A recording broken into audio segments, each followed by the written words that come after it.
Rowshan TV. Moynapur নামে এক বনে এক ভিখারি ছিল, যার নাম টোনা। সে বনে বনে ভিক্ষা করে বেড়াতো, আর পরিবারে ছিল তার স্ত্রী এবং তার এক মেয়ে। সে প্রতিদিনের মতো আজও ভিক্ষা করতে বেরিয়েছে। কেউ আছেন মা বাড়িতে? আমাকে একটু ভিক্ষা দাও, অনেক দিন ধরে কিছু খাই না, আমার পরিবারেরও কেউ কিচ্ছু খায়নি। মা, দুমুঠো ভিক্ষে দাও না, বড্ড খিদে পেয়েছে মা। আমরাই তো ভালো করে খেতে পারি না, তোমাকে কি দেব? নে ভিক্ষা, যাও এখান থেকে। যত সব আসে বাহানা নিয়ে, যাও যাও। ভিখারি মনের দুঃখে সেখান থেকে চলে আসে, আর সে আবারও যায় আরেক বাড়িতে ভিক্ষা চাইতে। কেউ আছেন মা? কেউ কি আছেন বাড়িতে? আমাকে দুমুঠো ভিক্ষে দিন না, অনেক দিন ধরে কিছু খাই না। বাড়িতে কোনো মহিলা মা পাখি নেই গো, যাও এখান থেকে, পরে এসো, ভিক্ষা নিয়ে যাও। কোথা থেকে যে আসে এসবের কারণে বাড়িতে ঠিক মতো থাকাও যায় না। যাও যাও এখান থেকে যাও, বাড়িতে কোনো মহিলা নেই, কোথায় বা কি রেখেছে চাল ডাল আমি নিজেও জানি না। যাও বাপু যাও। আজ মনে হয় কপালে ভিক্ষাই জুটবে না আমার। আজ আমি কি খাবো, আর বাড়িতে মা বউ বাচ্চাকে কি খাওয়াবো? হে খোদা, তুমি আমাকে এত গরিব বানালে কেন? হে খোদা, আমি এখন বাড়িতে গিয়ে বাচ্চাকে বউকে কি খাওয়াবো, আর তাদেরকে কি বা জবাব দেব? বলো তো তুমি। এই কথা বলে ভিখারি টোনা তার বাড়ির দিকে রওনা দেয়। টুনটুনের মা, এদিকে একটু এসো তো, শুনে যাও। কি হয়েছে? কিছু পেলে খাওয়ার জন্য? চাল ডাল? কিচ্ছু পাইনি। এই পৃথিবীতে সবাই অনেক স্বার্থপর হয়ে গেছে। ভিক্ষা চাইতে গেলেই অনেক বাহানা দেখায়, আর অনেকে বলে আমরাই খেতে পারি না, তোমাকে আবার কি দেব। অনেকে বলে বাড়িতে মহিলা কেউ নেই, অনেকে নানান বাহানা দেয়। তারপর আমি হতাশ হয়ে বাড়ি ফিরে এলাম। টুনি, কাল তুমি নতুন একটা বনে ভিক্ষা করতে যেও, কারণ সব বনের পাখি তো সমান না, সবার মনে তো এত ছোট না, তারাও তো গরিবকে বোঝে। তুমি একটু গিয়ে দেখোই না, যদি কিছু চাল ডাল পাও। ঠিক আছে টুনটুনের মা, ওই বনে গেলে আমায় ভিক্ষা দেবে কি? আমায় তো ওই বনের কেউ চেনে না, জানেও না। পরের দিন সকালবেলা টুনি, আমি ভিক্ষা করতে যাচ্ছি নতুন বনে, যাই, তাড়াতাড়ি যাই, আবার আসতে হবে, অনেক সময় লাগবে। একথা বলে টোনা ভিখারি এক নতুন বনে ভিক্ষা করতে যায়।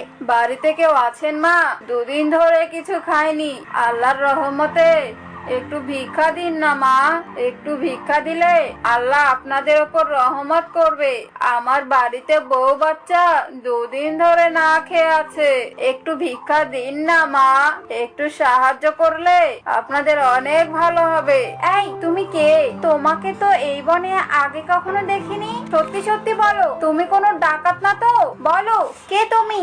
না না মা, আমি ডাকাত নই, আমার নাম টোনা ফকির। আমি পাশের বন থেকে এসেছি ভিক্ষা করতে। দুদিন ধরে আমি কিচ্ছু খাই না মা, আমার পরিবারের কেউ কোনো কিচ্ছু খায়নি 2 দিন ধরে।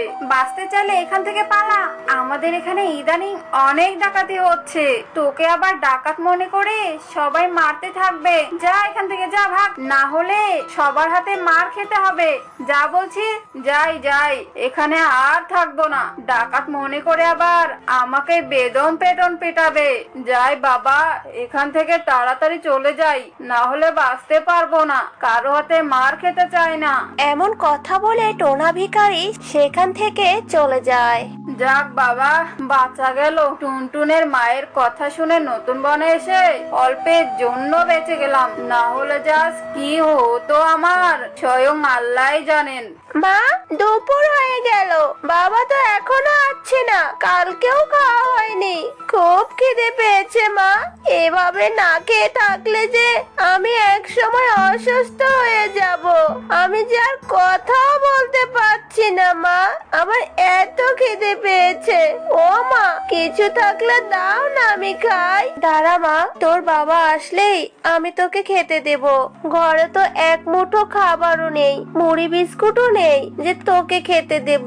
খোদা যে কি পরীক্ষা নিচ্ছে আমাদের, কিছুই বুঝতে পারছি না, জানি না তোর বাবা কোনো খাবার পেলো কিনা। ওইদিকে টোনা বলে, রাতেও তো খাওয়া হয়নি, মেয়েটা মনে হয় অনেক কষ্ট পাচ্ছে।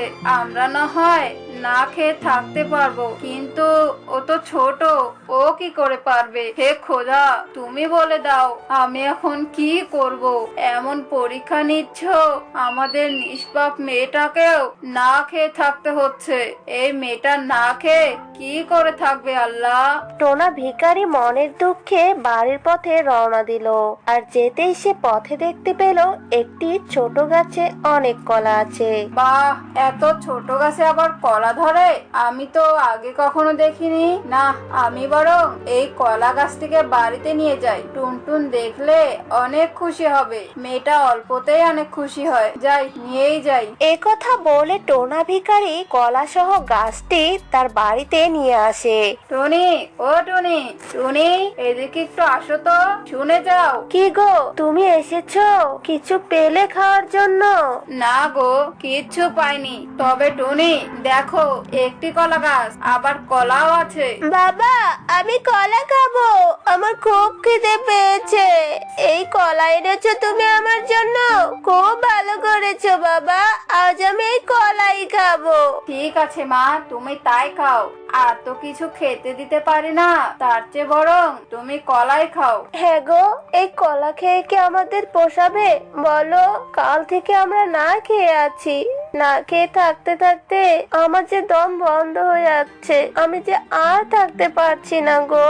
এরপর তারা সেই কলা গাছ থেকে কিছু কলা খেয়ে সেই রাতে ঘুমিয়ে পড়ে। পরের দিন সকালে উঠে দেখে, ওগো এই শোনো না, দেখো দেখো কি অবাক কাণ্ড, আরে দেখে যাও না। কি হয়েছে? আরে এ কি? এত স্বর্ণ মুদ্রা আর টাকা! হে খোদা, তুমি আমাদের দিকে তাহলে এবার মুখ তুলে তাকালে, এই গরিবের প্রতি একটু দয়া দেখালে তাহলে। হ্যাঁ টোনা, দেখেছো আমাদের পাশে ওপরওয়ালা আছে গো, আছে। হ্যাঁ মা, আমরা এখন থেকে অনেক ভালো মন্দ খেতে পারবো, আমাদের আর কোনো কষ্ট হবে না, আমরা আর না খেয়ে থাকবো না বাবা। আমি এখন থেকে অনেক ভালো মন্দ খাবার খাবো। আর বাবা, তুমি কাল থেকে আর ভিক্ষা করবে না, মানুষের কটু কথা শুনতে আমার আর ভালো লাগে না, ঠিক আছে বাবা?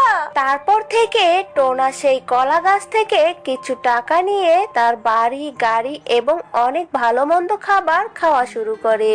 আর এভাবে তারা বনের সব গরিব দুঃখীকে সাহায্য করতে থাকে। আর তাদের নাম অনেক ছড়িয়ে পড়ে সেই বনে, আর হাসি খুশিতে তাদের দিন কাটতে থাকে। তো বন্ধুরা, দেখলে তো, সে ভিখারি হোক বা অন্য কেউ হোক, তাকে বিপদের সময় অবশ্যই সাহায্য করবে। যদি তোমরা সাহায্য করো তাহলে তার ফল এই টোনা ভিখারির মতোই পাবে। তো বন্ধুরা, কেমন লাগলো আমাদের আজকের গল্পটি? আমাকে কমেন্ট করে জানিয়ে দাও। যদি গল্পটি ভালো লাগে, ভিডিওতে লাইক, কমেন্ট ও শেয়ার করতে ভুলো না কিন্তু। যারা এখনো চ্যানেলটি সাবস্ক্রাইব করনি, জলদি জলদি সাবস্ক্রাইব করে পাশে থাকা বেল আইকনটি বাজিয়ে দাও। আজ এ পর্যন্তই, দেখা হবে পরের কোনো মজার মজার গল্প নিয়ে। Bye bye.